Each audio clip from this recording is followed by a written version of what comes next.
lạ kỳ hồi nãy trừ qua cái làm mình lại lựa mấy cục nhỏ mình làm, trừ qua lựa mấy cục to làm thì nhỏ xí xì.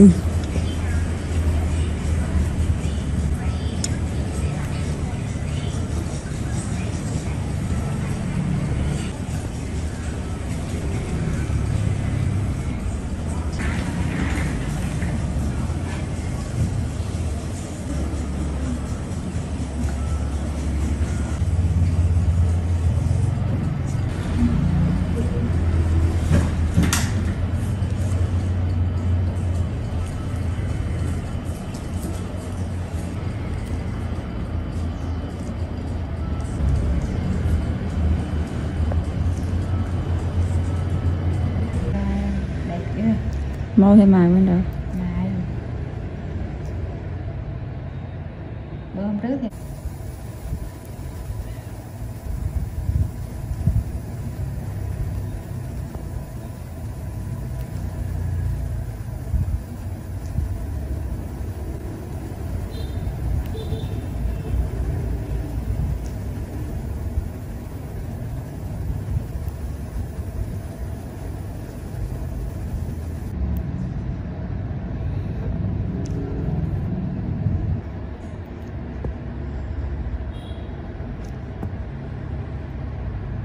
Nhìn thấy thương. đấy Thương với mi nữa.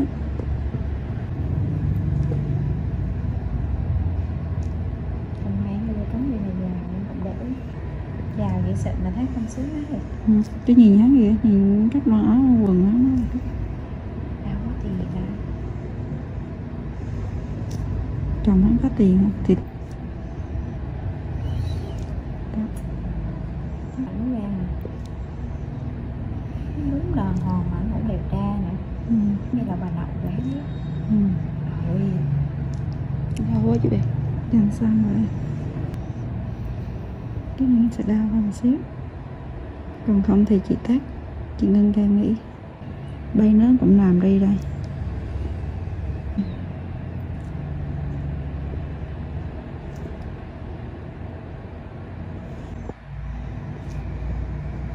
Là bánh mì đẹp trai.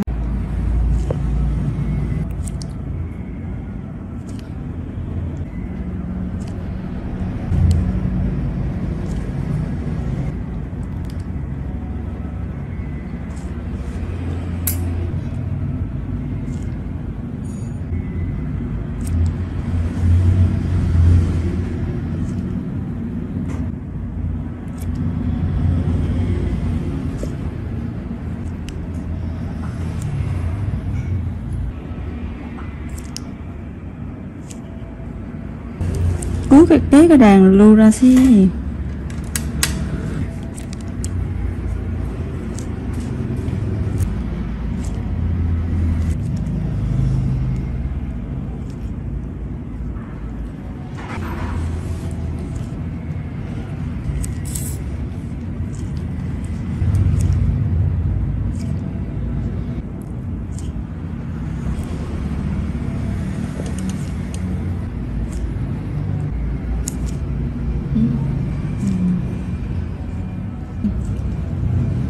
Thấy như chị Hồi hay chị Thật lạnh tia ra mùa một phát.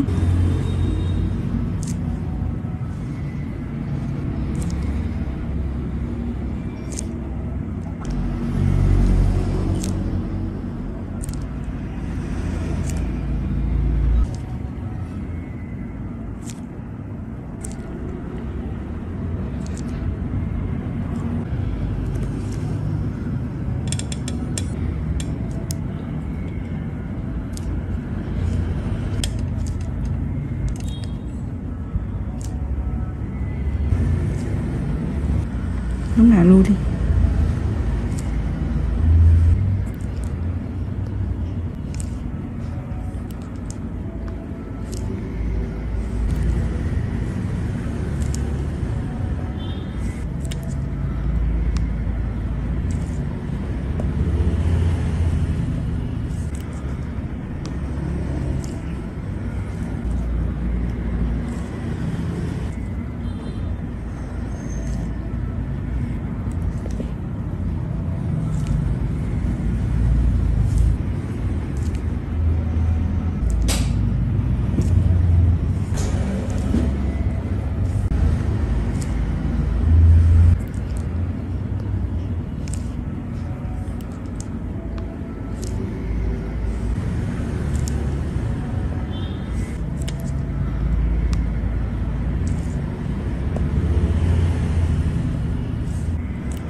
sức có thể vậy. Công việc của em là chịu khó chút.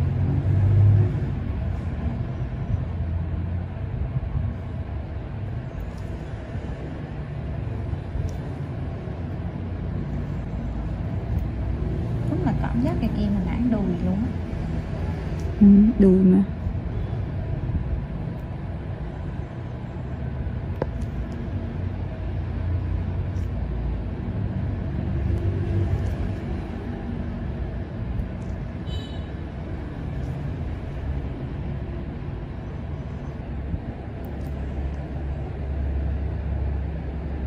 Lấy nó một cái giường đó. Mà lấy hát hơi bị cực xíu thôi.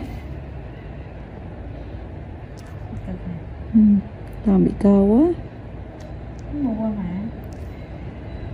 Thì họ đạt làm. Cái chỗ mà đó đạt làm. Cứng cớp đấy.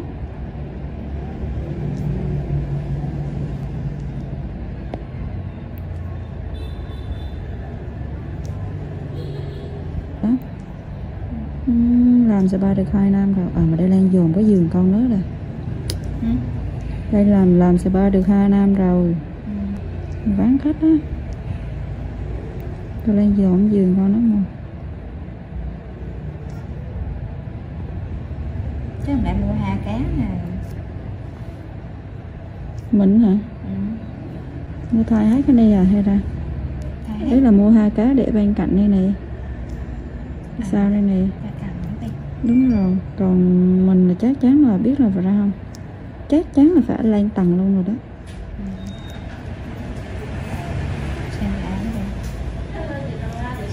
Đó rồi em. Ủa My không có số tài khoản chuyển khoản cho khỏe My.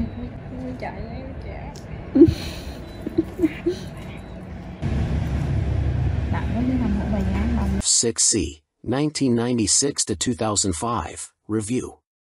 Basically a stripped-down Honda GL 1500 Gold Wing, with lower gearing and 6 carbs. The Honda F6C Valkyrie is actually reasonably good fun to ride, and some might say it's best made motorcycle in America. The Honda Rune 1800 looks like some kind of Dan Dare spacecraft, mental. Ride quality and brakes. Here, the Honda F6C Valkyrie surprises many riders. So long as there's plenty of advanced planning, the motorcycle can be made to go around a corner fairly fast, for a cruiser, and still offers a luxurious ride on motorways. The Honda Rune 1800 is more ponderous, but then you'd want to travel slowly so people could stare for longer.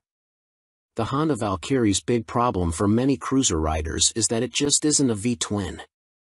Instead, a burbling flat 6 Honda GL 1500 Gold Wing motor seems to sanitized for most, too damn quiet. Sure, the Honda F6C Valkyrie's 100 brake horsepower motor is enough to send the thing whizzing along in unfeasible speeds, but it's easily out-accelerated by the Triumph Rocket 3, any old Yamaha VMAX and a whole boatload of rival power cruiser motorcycles these days. The Rune 1800 isn't really any faster. The Honda F6C Valkyrie rarely goes wrong, ever. It is a beautifully made motorcycle, with lavish chrome, thick paintwork and an engine that can cover 100,000 miles with basic oil/filter changes. The main problem with the motorcycle is keeping its hundreds of nooks and crannies clean. Double that cleaning time on the Honda Rune 1800. Our Honda Valkyrie FC6 owners' reviews show a very reliable bike, which is the norm for Hondas. For most of its life it was available as a personal import from the USA, and there aren't that many around, which keeps resale values high. Honda F6C Valkyrie motorcycles with the hard luggage touring kit on seem to be sought after. Buy a good used motorcycle and you can 5 years biking for about $2,000 in depreciation. The Honda Rune 1800 costs big bucks and is for lotto millionaires and poseurs only. Huge brakes, beefy forks and a proper 2-person saddle are some of the useful features on the Honda F6C Valkyrie.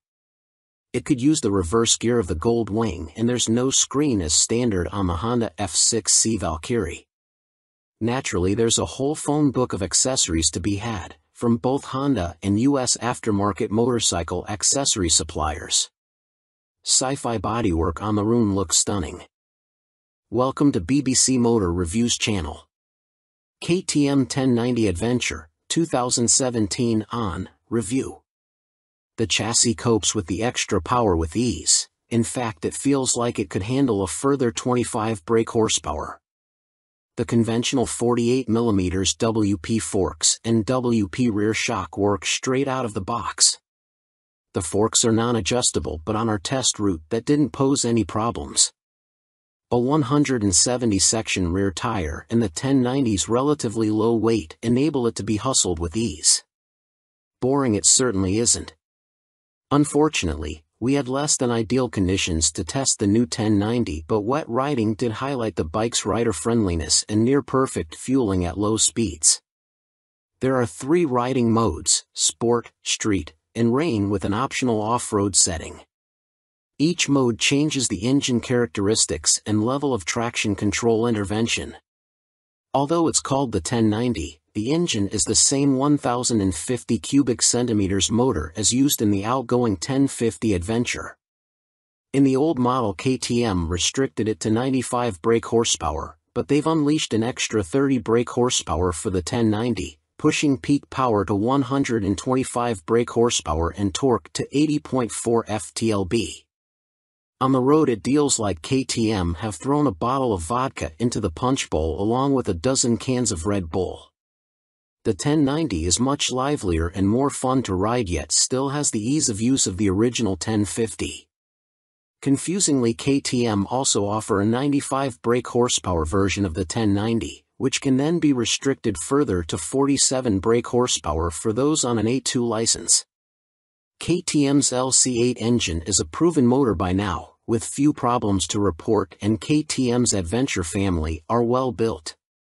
The 1090 Adventure comes in much cheaper than the more premium competition, without skimping on quality. The standard price of £11,299 is good value, although the bike we tested would have cost £12,800. As the 1090 is the baby of the Adventure range, the spec doesn't quite match that of its bigger brothers, but you do get 3 riding modes as standard: Sport, Street, and Rain. An off-road setting can be unlocked with the optional off-road pack, £243 and 78 pence. Traction control and ABS are standard but not lean sensitive, and the TC can't be deactivated on the move. Old-style clocks remain. Welcome to BBC Motor Reviews channel. Cinis Akuma 125, 2022 on review. Priced at £2,599, the Akuma significantly undercuts the popular Honda MSX 125 Grom, which is its obvious target. And though my preference is for traditional-looking bikes with a retro feel, like the WK Scrambler or Cinis' own Outlaw, after riding the updated Akuma, I'm genuinely impressed. Ride quality and handling are altogether spot on, and though not the outright fastest, it's plenty quick enough. Yes, perhaps the seat leans you a bit too far forwards, and at 6 foot tall my knees are a bit high, but this aggressive style and involving feel make the Akuma a confidence-inspiring and solid first ride for any newcomer. If I wasn't a skint student on part-time wages, I'd buy one without a moment's hesitation. Can't say much more than that. For 2022, the Cinis has larger 14 inches wheels, upgraded from the previous 12 inches.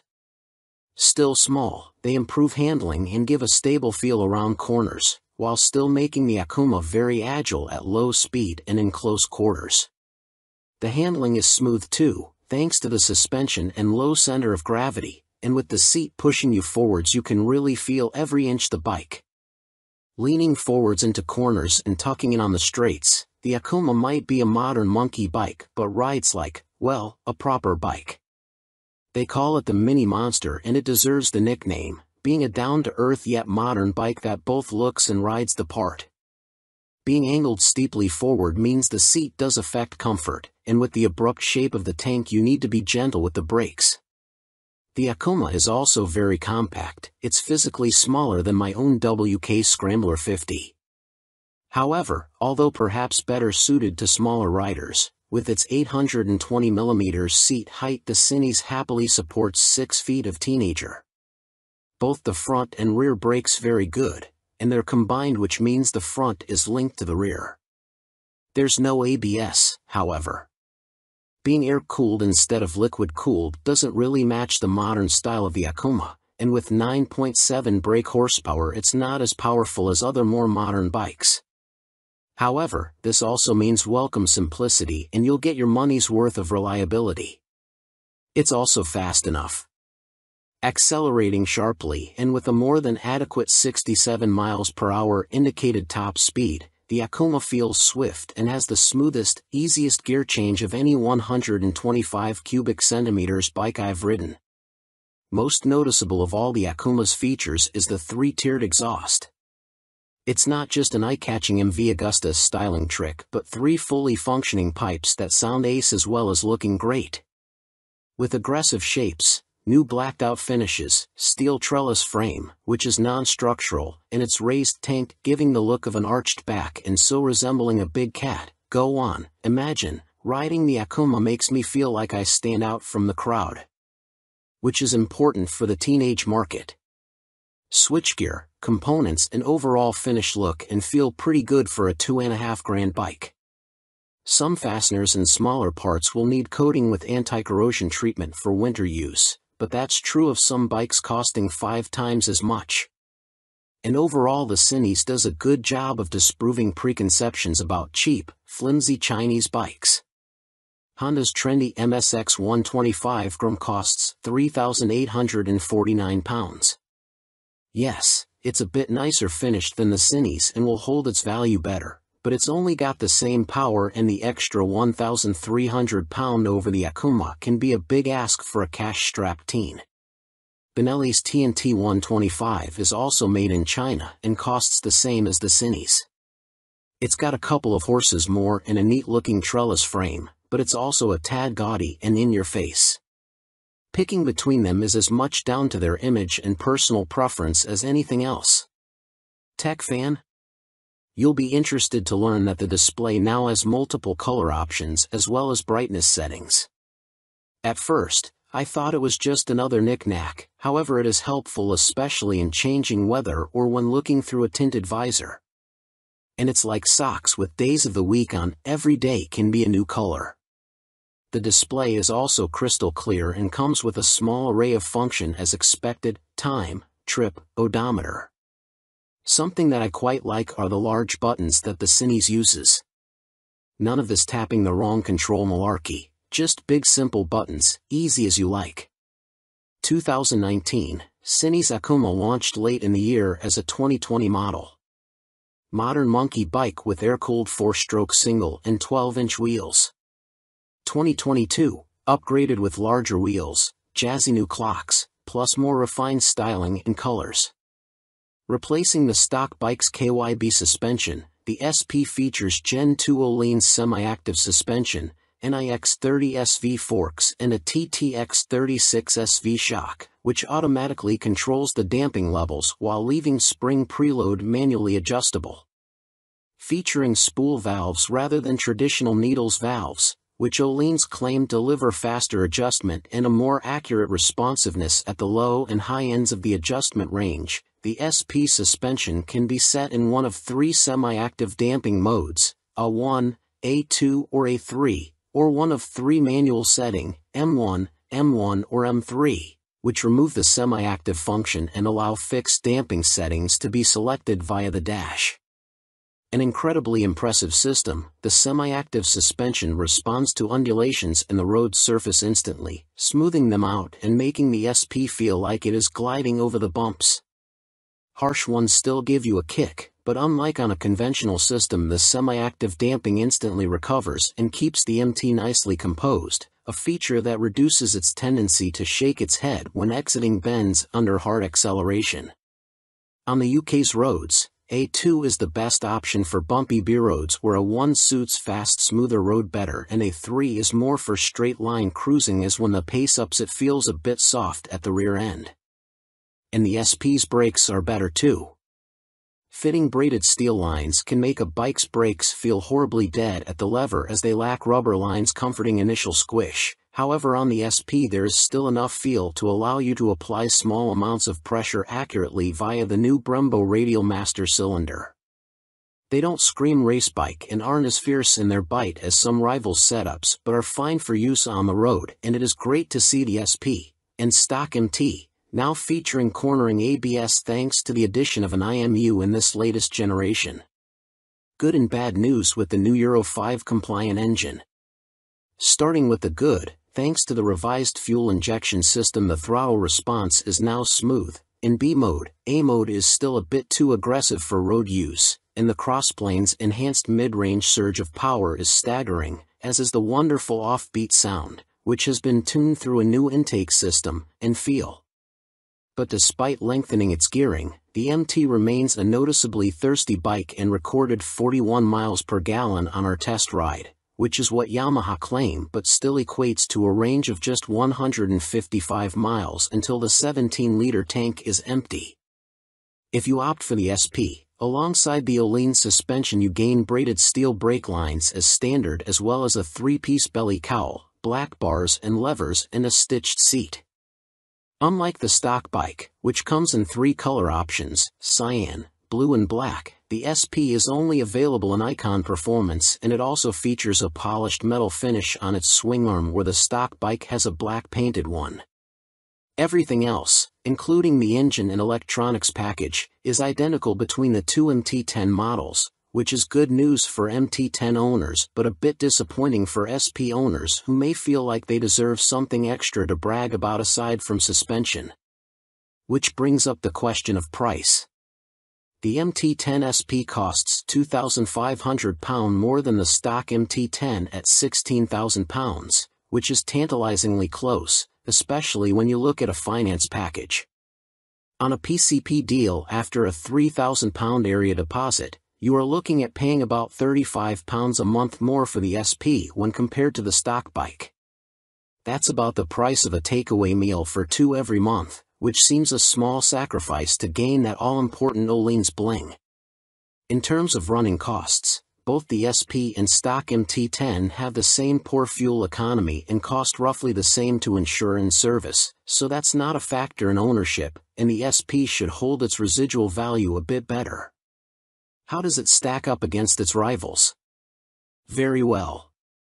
The SP is £16,000 where a Ducati Street Fighter V4 is £19,551 or £21,651 in S-Guise with semi-active suspension.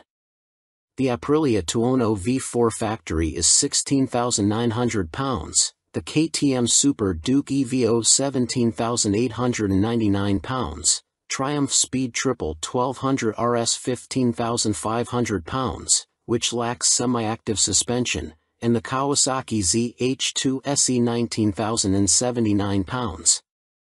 Sharing the same tech package as the stock MT, the SP is no less impressive when it comes to its safety assists.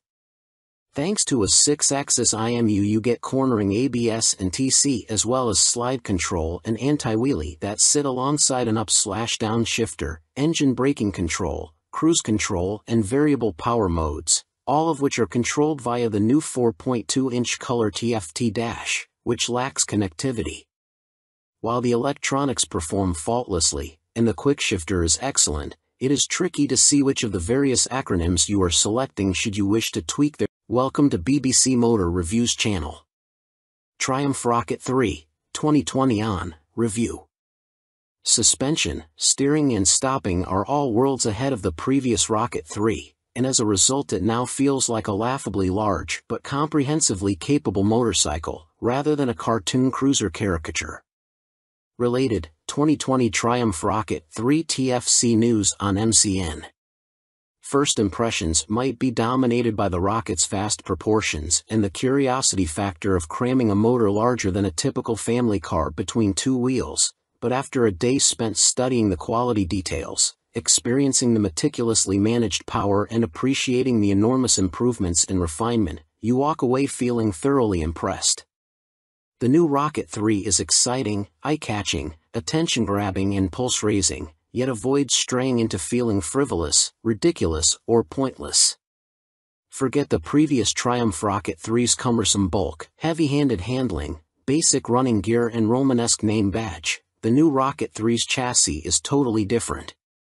A cast aluminium spine frame replaces the old twin steel tubes, helping contribute to an incredible 40 kilograms saving over the previous bike, while steering geometry is sharper and the wheelbase is shorter. As a result, the Rocket now has a proper appetite for corners the old bike couldn't dream of. Turn-in is easy, holding a line mid-corner needs little inside bar pressure, and flick-flacking from full lean left to right, and still ending up where you intended, is absurdly accurate for a bike with a fueled weight north of 320 kilograms. Suspension is by Showa, with 47mm adjustable upside-down forks up front, and an adjustable monoshock monitoring the shaft drive. No electronic adjustment though, the clickers are all manual.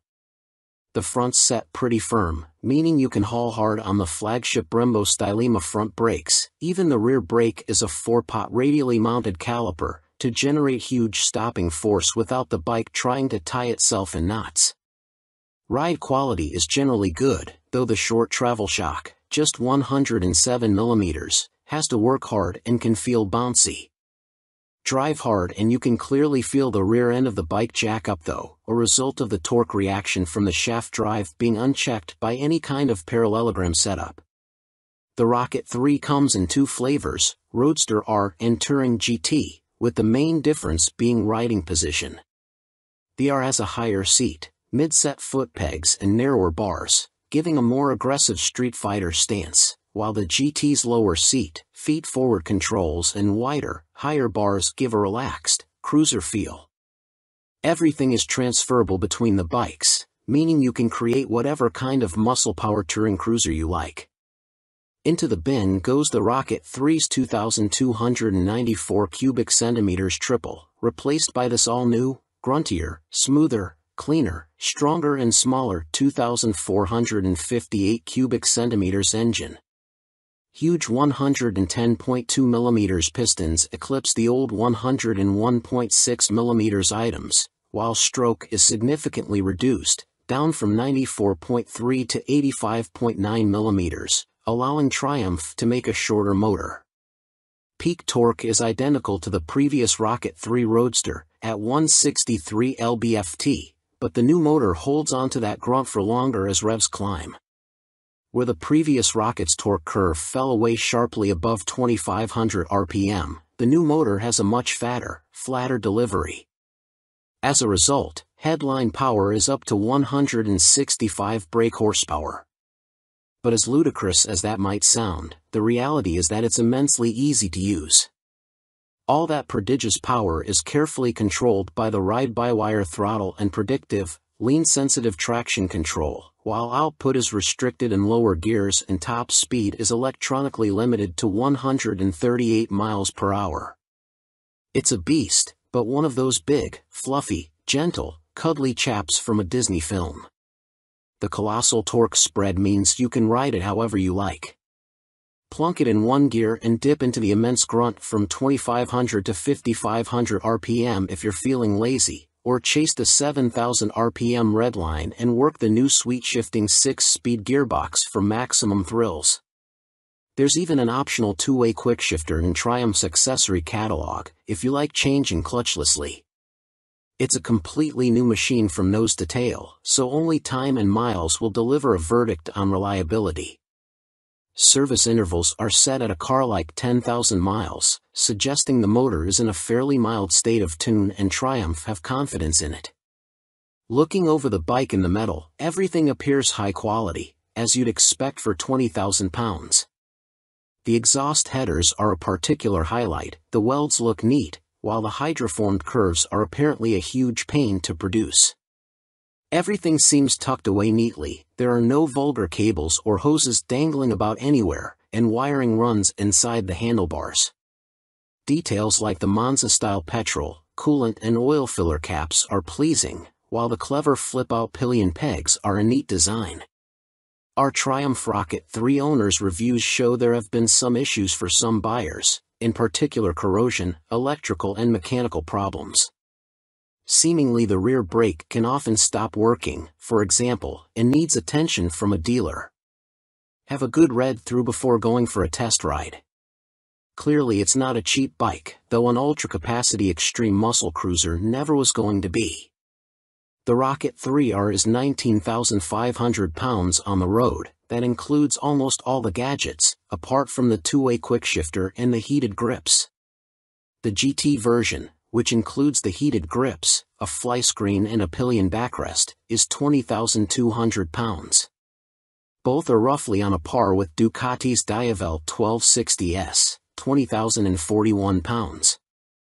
A Harley-Davidson Fat Bob 114 starts at 15,825 pounds, but doesn't have a fraction of the Triumph's tech, torque, pose or poise. If you want to go properly left field, a Moto Guzzi MGX21 is 19,999 pounds. Running costs probably won't be any kinder on the wallet. Triumph claimed the motor returns 41 miles per gallon, but our test ride suggests it's closer to 35 miles per gallon. That 240 section, 16-inch rear tire isn't cheap either. Picking the bike up in March, I have had a headlight replaced under warranty, main beam sticking on, and the second which has really put me off was the rear brake losing all braking power. It has been back to my dealer who changed the fluid for a better one but was told that Triumph know there is an issue and they are working on it. I thought anything to do with brakes on a 163 pounds of torque monster would be the #1 agenda. First service only. The fuel economy is not bad so far, 43 to 45 miles per gallon. That is with occasional spirited riding thrown in. 2 stars is because after 6 months I was offered 13,500 pounds from the dealer to buy it back. Even WBAB offered considerably more, so not much faith in the brand and will likely be going back to BMW. Equipment. The Brembo brakes are top-notch. The stopping power and feel is superb, the ride comfort is less so.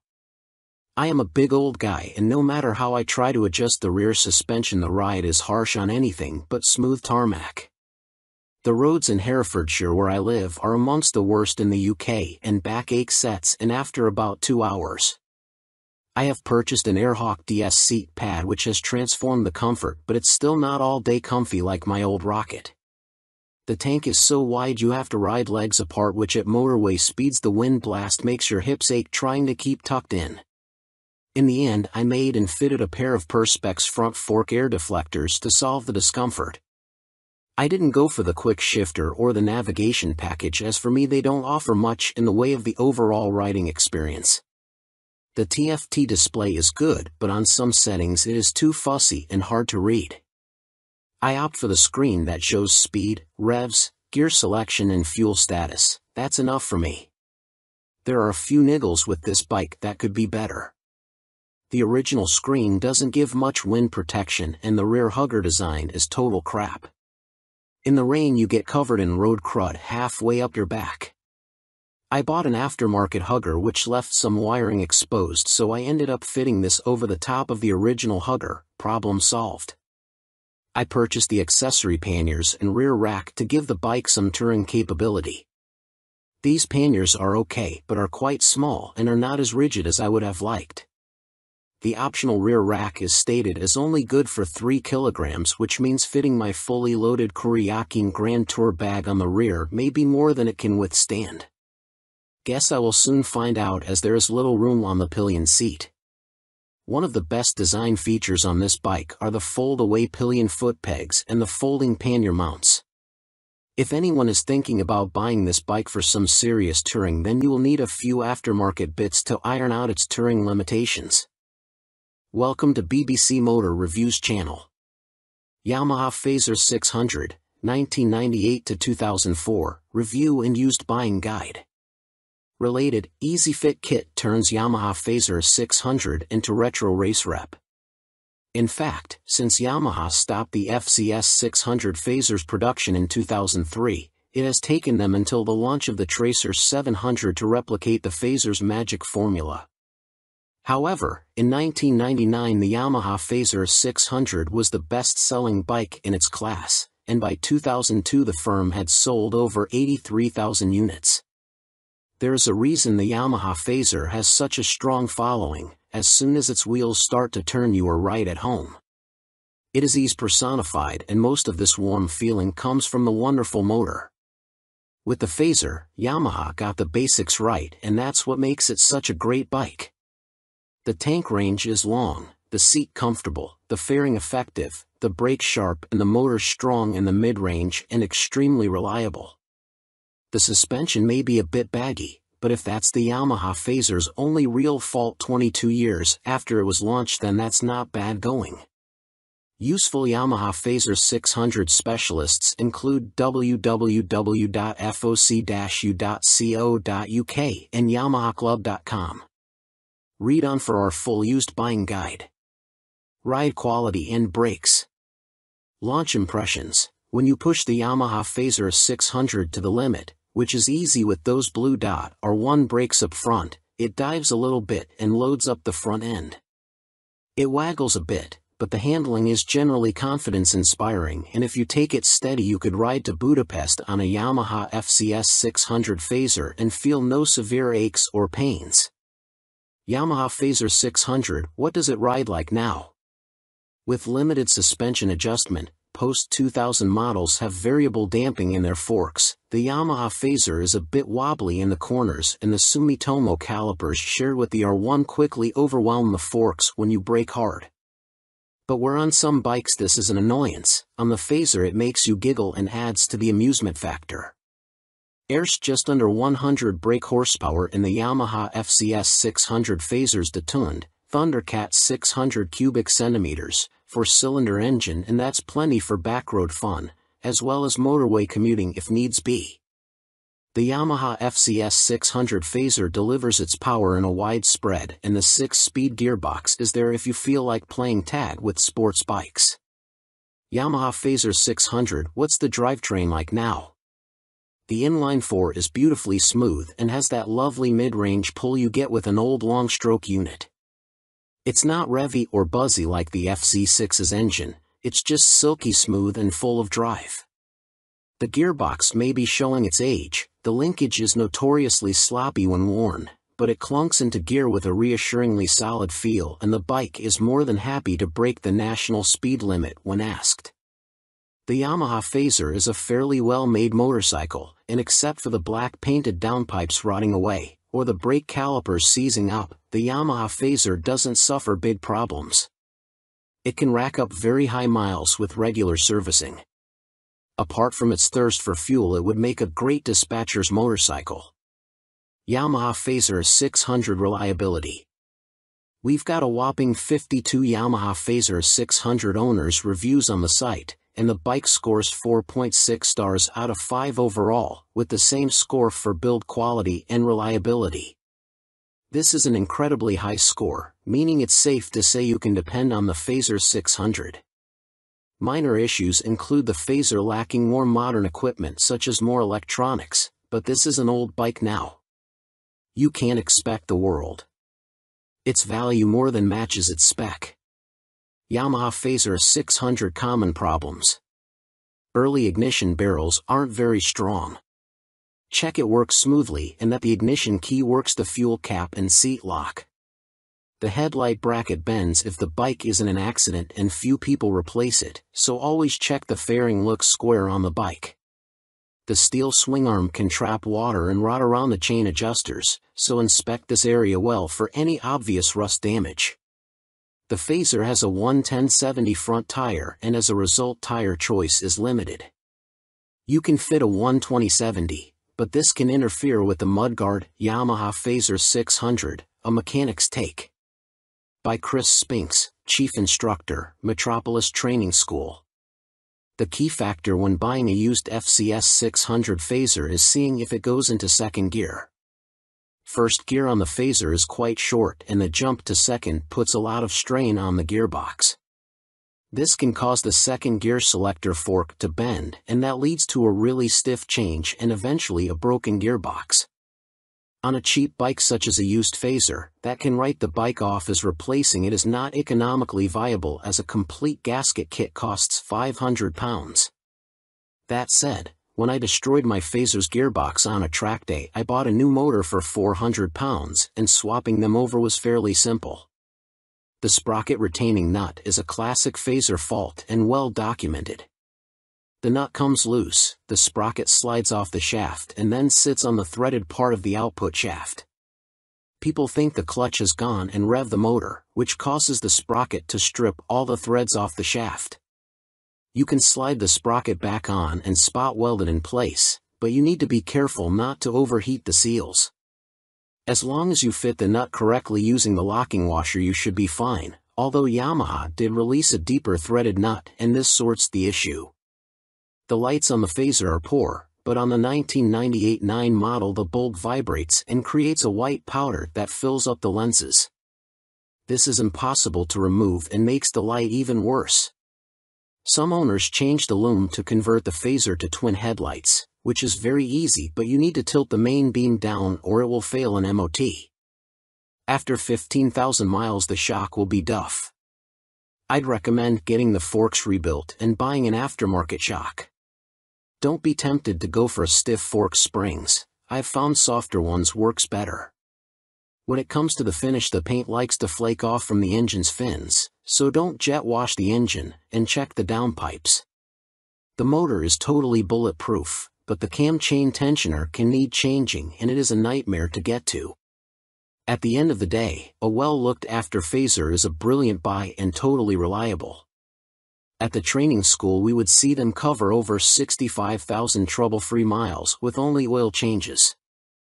Extrema Makeover, Aprilia put the RS660 on a diet for a limited edition focused model. Alongside the surprise launch of their 2023 BX450, Bimota have shed more light on supercharged Tessie Tourer currently in development. Now officially called the Terra, we first caught glimpse of the bike as a basic design sketch at the 2021 EICMA show, with a spokesperson for the Rimini firm later confirming to MCN that it would be powered by the 4-cylinder motor found in Kawasaki's Ninja H2SX range.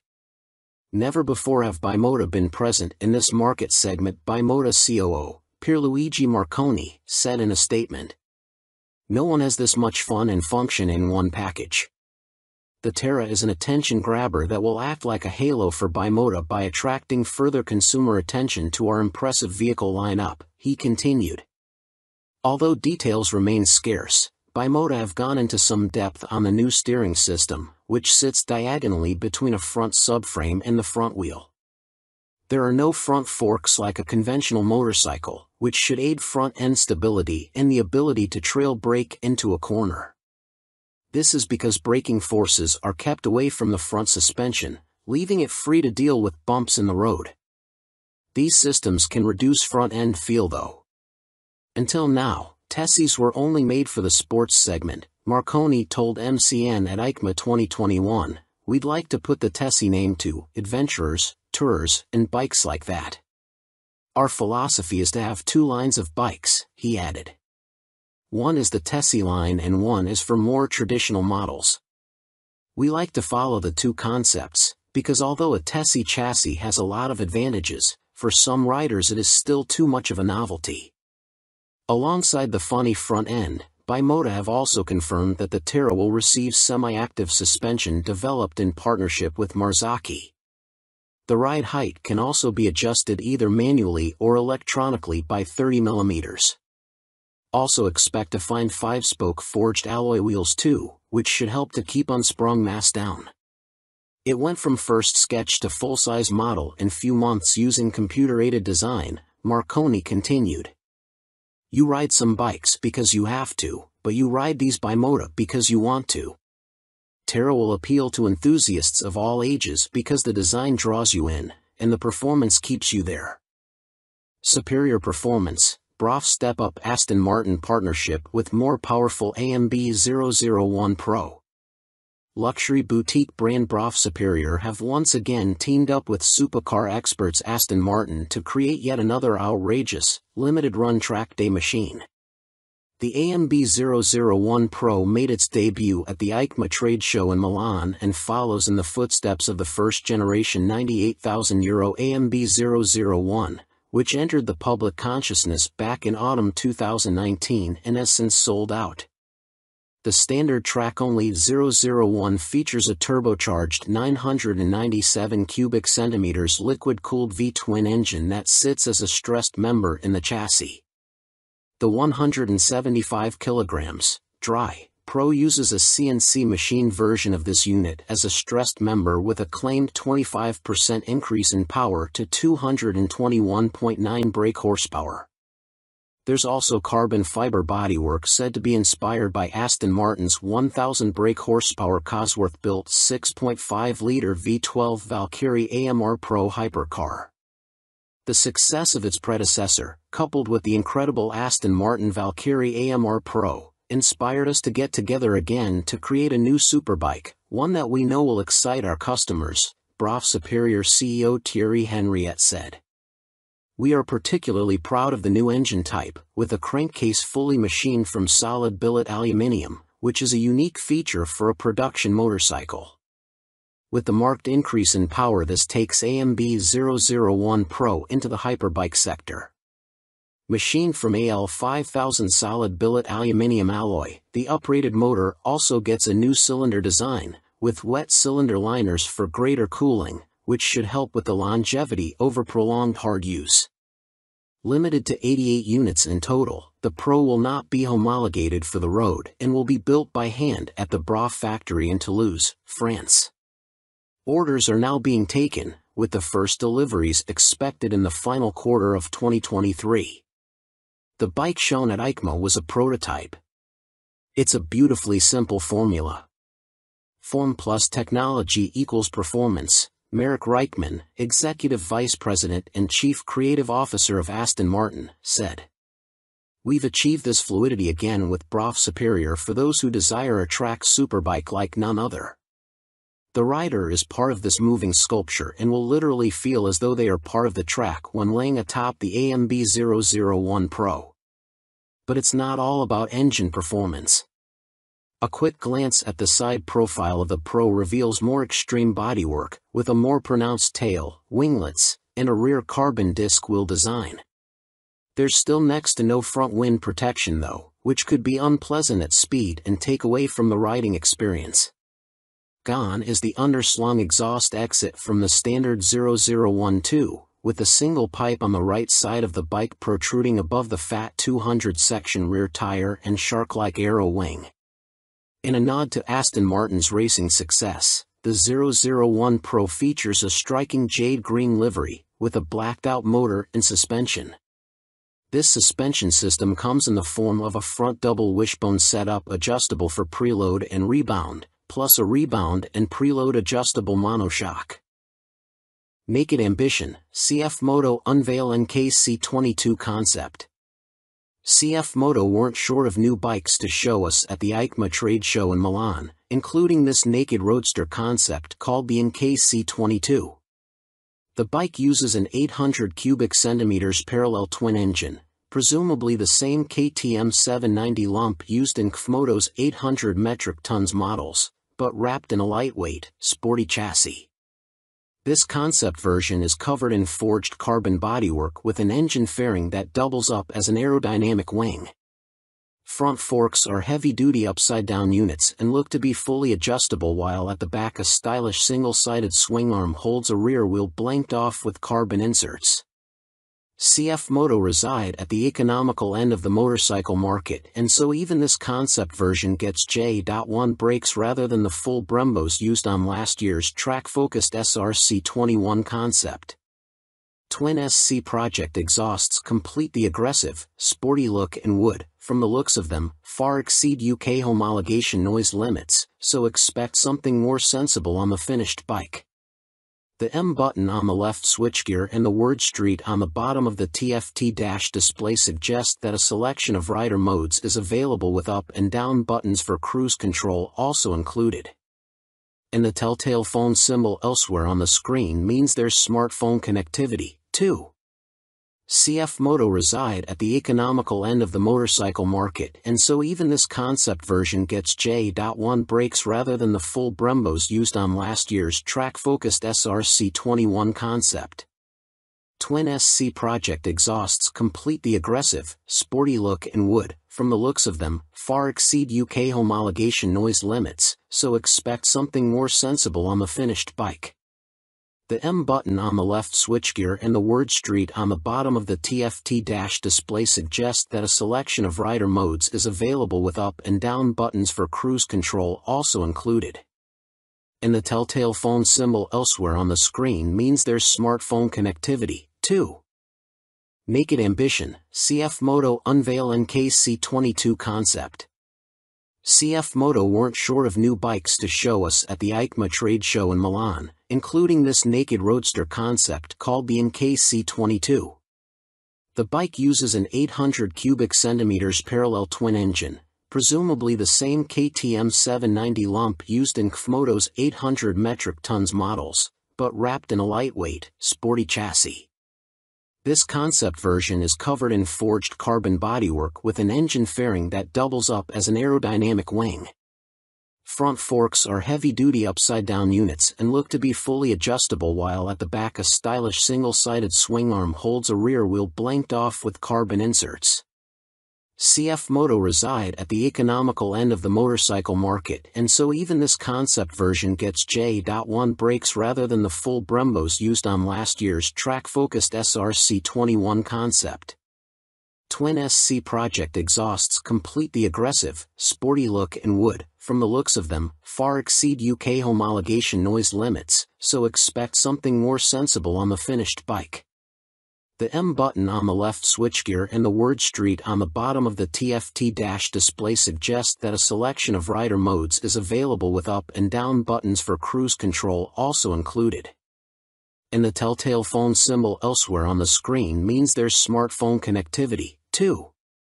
CF Moto reside at the economical end of the motorcycle market, and so even this concept version gets J.1 brakes rather than the full Brembos used on last year's track-focused SRC21 concept. Twin SC Project exhausts complete the aggressive, sporty look and would, from the looks of them, far exceed UK homologation noise limits, so expect something more sensible on the finished bike. The M button on the left switchgear and the word Street on the bottom of the TFT dash display suggest that a selection of rider modes is available with up and down buttons for cruise control also included. And the telltale phone symbol elsewhere on the screen means there's smartphone connectivity, too. Fantic released their first twin, the Caballero 700 Scrambler. Fantic has revealed their first modern-era twin-cylinder machine with a 700 cubic centimeters Scrambler joining their Caballero range. Fantic are making the most of their partnership with Yamaha, announced at the beginning of 2021, as the bike uses the 689 cubic centimeters, liquid-cooled Euro 5 engine seen in the MT-07, Tenere 700 and R7. There has been no retuning of the CP2 twin either, as Fantic claim the Caballero will hit the showrooms in April next year, boasting 75 brake horsepower and around 50 lb.ft of torque, identical to the R7 and considerably more than the 40 brake horsepower and 31 lb.ft of torque of the Caballero 500 Scrambler. Elsewhere, the 700 sports the same 19 inches front and 17 inches rear, aluminium, spoked wheels as its small-capacity sibling. The engine sits in a single backbone-style frame made from CRMO steel attached to an aluminium swing arm, giving it a wheelbase of 1,460 mm, 35 mm longer than the 500 version.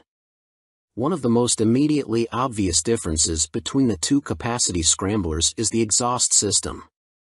The new 2-into-1-into-2 setup runs under the engine, over the swing arm to exit in roughly the same position.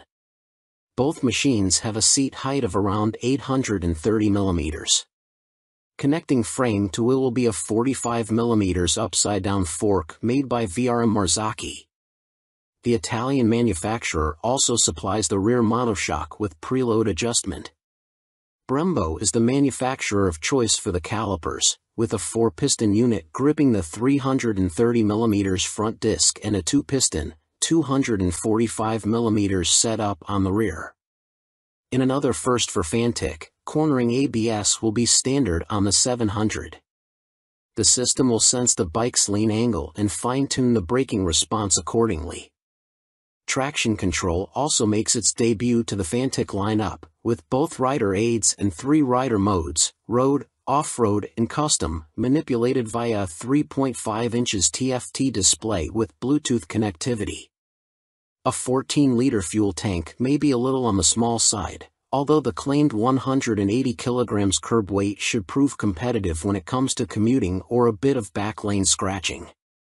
An expected price tag of around £9,000 may put some off, although stylish looks, proven engine and handling potential could tempt many. Stuart Prestige. By Stuart Prestige. All-weather rider with a penchant for long tours and hours in the saddle. You may also like.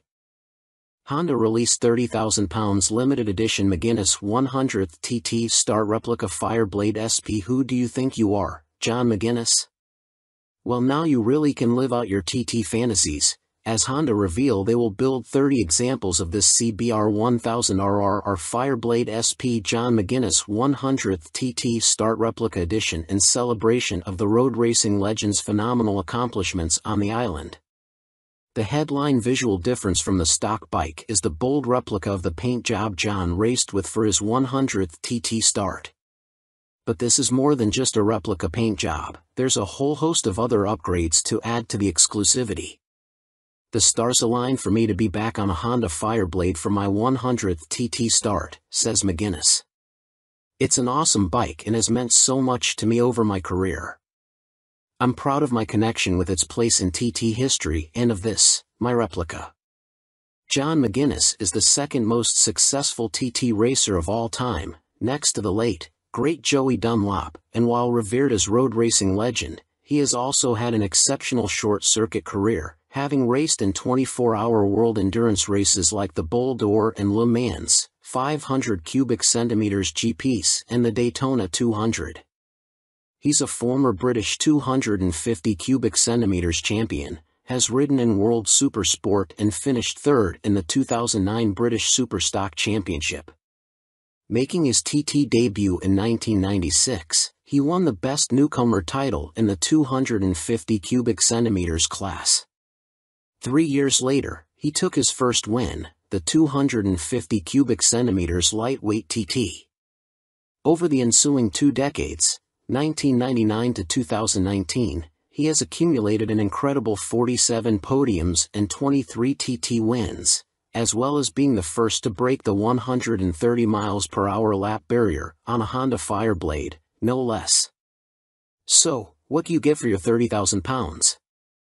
In addition to the already high spec of the CBR 1000RR Fireblade SP which underpins the replica, the limited edition blade gets a full replica paint job incorporating gold detailing and a film strip showing all of John's TT starts on Hondas. Unsurprisingly, this is where it deviates from his actual race bike, which also pictured his TTs on other manufacturers' bikes, and 100th Start sponsor logos.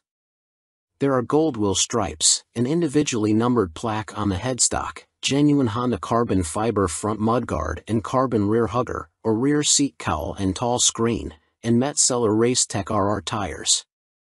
On startup there's a ring of fire screen animation as the display loads, and 30th anniversary logos on the smart key and laser engraved on the Akrapovic muffler, marking the machine's special place in Honda history. And to cap it all, there's John's signature on the airbox cover. Honda are even offering the opportunity for a personal handover from John McGuinness MBE himself, at Honda Racing UK in Louth. If that's not enough, you'll also get a custom Fireblade garage mat, genuine Honda accessories indoor bike cover, 3D laser engraved crystal featuring a design of the John McGuinness 100th Start replica. All inquiries and orders for the John McGuinness CBR 1000RR or Fireblade SP100 Start replica are to be via the Honda dealer network, and if you want to see one in the flesh, it will be on display on the Honda stand throughout Motorcycle Live at the NEC from November 19th to 27th. Fantic released their first twin, the Caballero 700 Scrambler. Fantic has revealed their first modern-era twin-cylinder machine with a 700 cubic centimeters scrambler joining their Caballero range. Fantic are making the most of their partnership with Yamaha, announced at the beginning of 2021, as the bike uses the 689 cubic centimeters, liquid-cooled Euro 5 engine seen in the MT-07, Tenere 700 and R7. There has been no retuning of the CP2 twin either, as Fantic claim the Caballero will hit the showrooms in April next year, boasting 75 brake horsepower and around 50 lb.ft of torque, identical to the R7 and considerably more than the 40 brake horsepower and 31 lb.ft of torque of the Caballero 500 Scrambler. Elsewhere, the 700 sports the same 19 inches front and 17 inches rear, aluminium, spoked wheels as its small-capacity sibling. The engine sits in a single backbone-style frame made from CRMO steel attached to an aluminium swing arm, giving it a wheelbase of 1,460 mm, 35 mm longer than the 500 version. One of the most immediately obvious differences between the two capacity scramblers is the exhaust system. The new 2-into-1-into-2 setup runs under the engine, over the swing arm to exit in roughly the same position. Both machines have a seat height of around 830 mm. Connecting frame to wheel will be a 45 mm upside-down fork made by VRM Marzocchi. The Italian manufacturer also supplies the rear monoshock with preload adjustment. Brembo is the manufacturer of choice for the calipers, with a 4-piston unit gripping the 330 mm front disc and a 2-piston, 245 mm setup on the rear. In another first for Fantic, cornering ABS will be standard on the 700. The system will sense the bike's lean angle and fine-tune the braking response accordingly. Traction control also makes its debut to the Fantic lineup, with both rider aids and 3 rider modes, road, off-road and custom, manipulated via a 3.5 inches TFT display with Bluetooth connectivity. A 14-liter fuel tank may be a little on the small side, although the claimed 180 kg curb weight should prove competitive when it comes to commuting or a bit of backlane scratching. An expected price tag of around £9,000 may put some off, although stylish looks, proven engine and handling potential could tempt many. Stuart Prestige. By Stuart Prestige. All-weather rider with a penchant for long tours and hours in the saddle. You may also like 70s superbike stunner, MV Agusta Super Veloce 1000 Serie Oro. MV Agusta may not have been directly participating in the EICMA show in Milan last week, but it didn't stop them stealing the headlines with this stunning Super Veloce Serie Oro. The carbon-clad superbike uses the Brute Ale 1000RR as a base, meaning the same 998 cubic centimeters inline 4, producing a claimed 209.1 brake horsepower with a race kit installed. Inside this motor, you'll find a countershaft that rotates at twice the speed of the primary drive shaft with the aim of reducing vibrations and promoting faster cornering. You also get the same frame and single-sided swing arm, but now clad in carbon fiber bodywork inspired by MV's 1972 500 GP Racer. Sitting alongside the smaller, 3-cylinder Super Veloce 800, the Serie Oro is planned to hit dealers in the middle of next year at a price of approximately £50,000.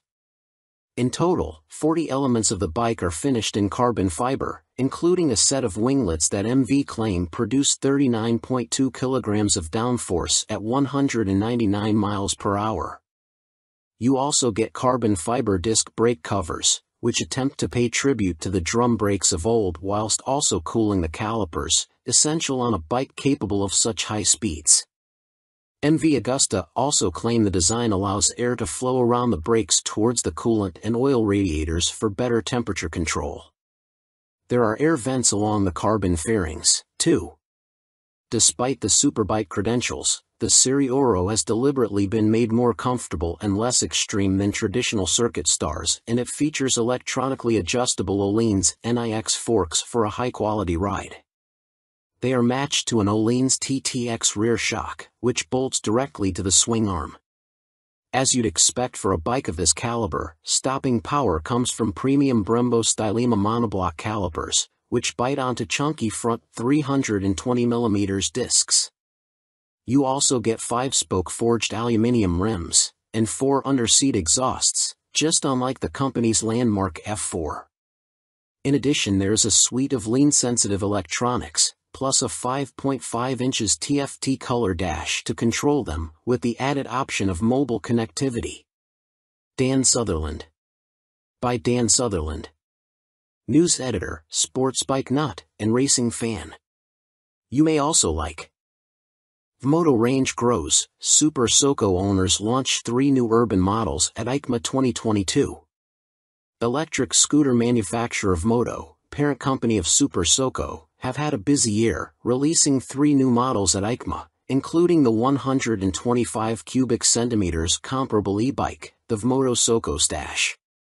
The release of the production model comes just a year after the unveiling of the prototype, with the bike so named due to its multifunctional storage compartment, housed in the fuel tank, large enough for a full-face helmet or other accessories. At its heart is an electric motor producing an average 8 kilowatts with a peak of 15 kilowatts. This propels the Vmoto Stash to a top speed of 75 miles per hour when the boost is deployed. 68 miles per hour is on tap without the boost. A 72V removable battery provides the juice and can be charged using a fast charger and a conventional 3-pin plug in 3.5 hours. Charging without the fast charger will take between 5 and 6 hours. No range specifications have been released, but expect it to have the same 30-mile capacity of the Super Soco TS Street Hunter, which has the same top speed capability. A newly designed swing arm pivots off a solid, lightweight frame, driving a 17-inch rear wheel. A 17-incher is also fitted on the front, and ABS disc braking is standard. A relatively tall seat height of 830 mm awaits the rider, and the Stash has a curb weight of 143 kilograms. The company also unveiled their first dirt bike-style machine, which weighs in at just 84 kilograms. The machine comes in 2 models, the Vmoto On-R, which comes with road tires, or the OFFR, which is equipped with knoblet tires. The On-R/OFFR can be set up in either L1 configuration, comparable to a 50 cubic centimeters machine, or L3, which mimics a 125 cubic centimeters. In the L3 iteration, the bike can reach speeds topping 50 miles per hour, while the L1 configuration limits the top end to just under 30 miles per hour. Vmoto claim a range of up to 90 miles with recharge times taking 2 hours for the L1 configuration and 3 hours for the speedier L3. A die-cast aluminium frame cradles the 8 kilowatts motor, producing a claimed 190 feet per pound of instant torque. A swing arm with a single rear damper secures the belt-driven, rear-spoked wheel. No retail price has been provided. The Vmoto Soco F01 scooter is, technically speaking, not a new bike, as it was available as part of a commercial fleet, but now will be available to the general public, the company also announced at EICMA. The urban commuter will, like the On/OFFR models, will be available as an L1 or L3 configuration. A 2 kilowatts or 4 kilowatts, L1 and L3, motor will get the rider up to a maximum speed of 27 miles per hour for the L1 and 45 miles per hour for the L3 model. Vmoto claim a range of between 50 and 60 miles dependent upon the setup and riding style. The charging time of the removable battery is 3.5 hours with a fast charger using a domestic 3-pin plug, or 6 hours without the fast charger. Coming in at 110 kilograms with a seat height of 855 millimeters, the F01 should prove a popular choice for city transportation. The F01 will be available in white, light or dark blue, red and black.